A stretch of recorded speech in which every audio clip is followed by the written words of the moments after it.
Governor general था। TB Bakale नाम का एक शख्स उसकी काउंसिल का एक मेंबर था। अंग्रेज भारत में अपनी जड़ें और मजबूत करना चाह रहे थे और ये कार्य उन्होंने मैकाले को सौंपा। मिस्टर मैकाले, तुमको पता है कि तुमको इंडिया में किस लिए बुलाया गया है? Yes sir, I know it very well. Sir, India में अंग्रेजी राज की जड़ें मजबूत करनी है और ये प्रोजेक्ट मैं जरूर कंप्लीट करेगा सर। सर, मैं आज ही एक meeting बुलाएगा।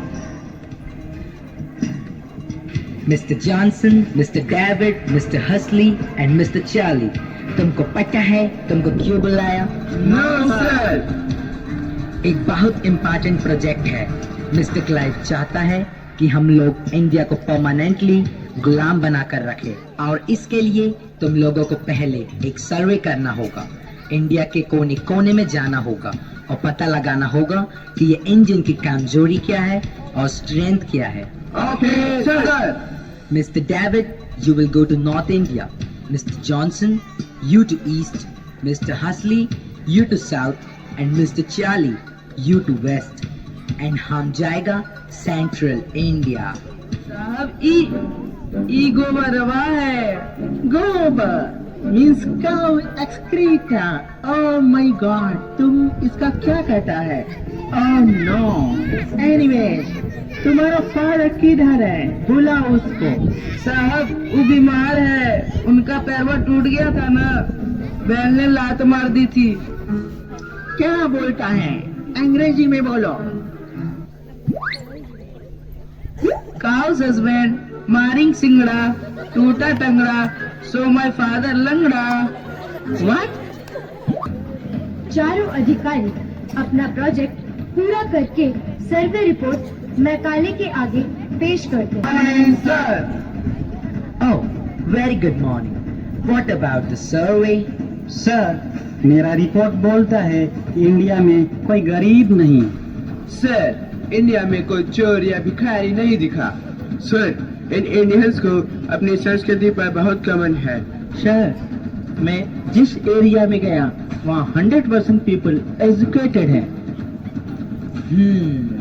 You all may leave now. इस तरह से लॉर्ड मैकाले पूरी रात अपने मिशन को कामयाब करने की साजिश रचता रहा और अगले दिन हाउस ऑफ पार्लियामेंट में उसने अपनी रिपोर्ट पेश की। सर, मैंने पूरे इंडिया में अपनी टीम भेजकर सर्वे करवाया। पूरी इंडिया में एक भी आदमी ऐसा नहीं मिला जो भिखारी हो। What? मिस्टर मैकाले, तुमको पता है तुम क्या बोल रहा है? Let me complete, sir. Okay, continue. Sir, हम इस देश को तब तक नहीं जीत पाएंगे जब तक इसकी रीढ़ की हड्डी को तोड़ न दे। रीढ़ की हड्डी? You mean backbone of India? क्या है वो?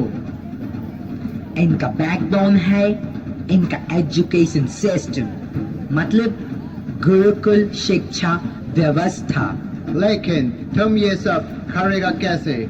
सर, अभी इस देश में 7,32,000 गुरुकुल है, यानी हर गांव में एक गुरुकुल।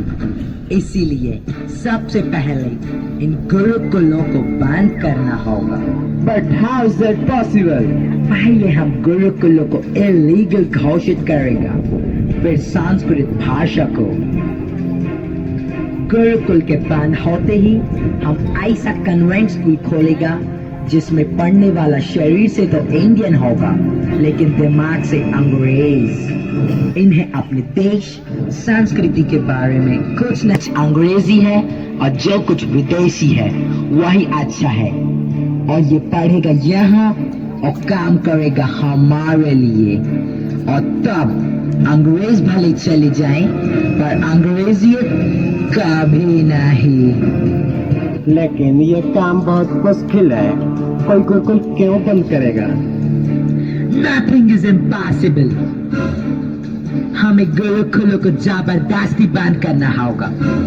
गुरुकुलों में आग लगा दो, तोड़ दो, वहाँ के गुरुओं को मारो, पीटो, जेल में डाल दो, Ha ha ha ha. Ha ha ha ha. Ha ha ha ha.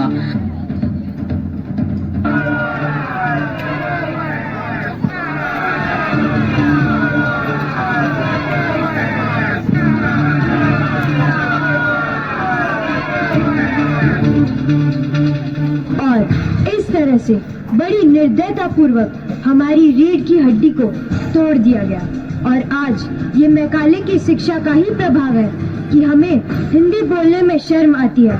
My Hindi is weak बोलना स्टेटस सिंबल माना जाता है। देशवासियों, अगर हम इसी प्रकार अंग्रेजी नीतियां चलाते और अपनाते ही रहे तो कुछ ही सालों में एक दिन ऐसा आएगा कि एक भी सच्चा भारतीय नहीं बचेगा। अब देखिए अंग्रेजी का प्रभाव इस गांव के छोरे पर कैसा पड़ा। जब ये अपनी पढ़ाई पूरी करके गांव लौटा, वह किसी गांव वाले से बात करने में अपनी बेइज्जती महसूस करता था। अपने आखिरी समय में भी वह हिंदी बोलने में शर्म महसूस करता रहा।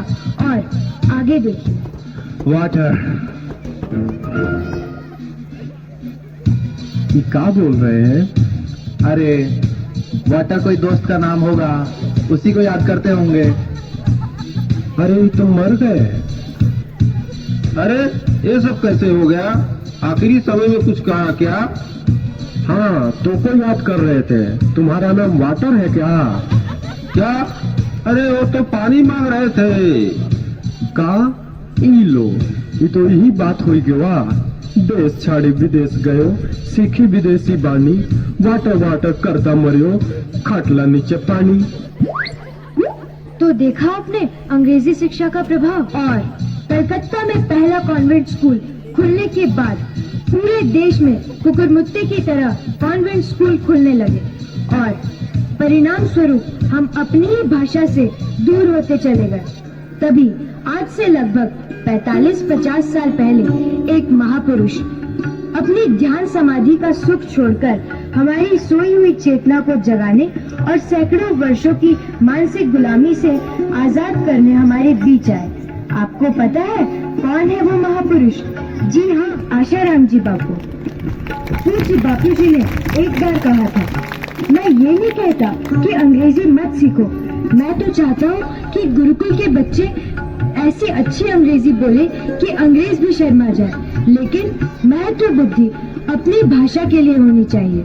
लोग कहते हैं इंटरनेशनल लैंग्वेज इंग्लिश है।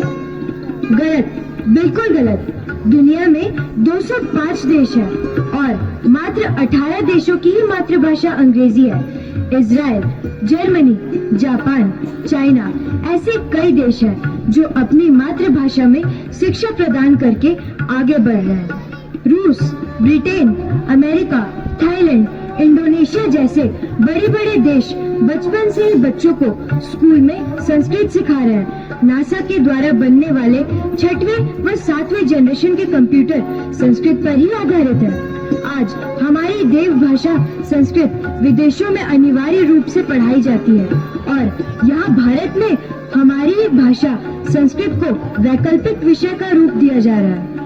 English is the most unscientific language of the world, जबकि संस्कृत दुनिया की सबसे मानी हुई और वैज्ञानिक भाषा है। अरे भाई, सभी मौसियों का सम्मान करो, लेकिन प्यार तो अपनी माँ से करो।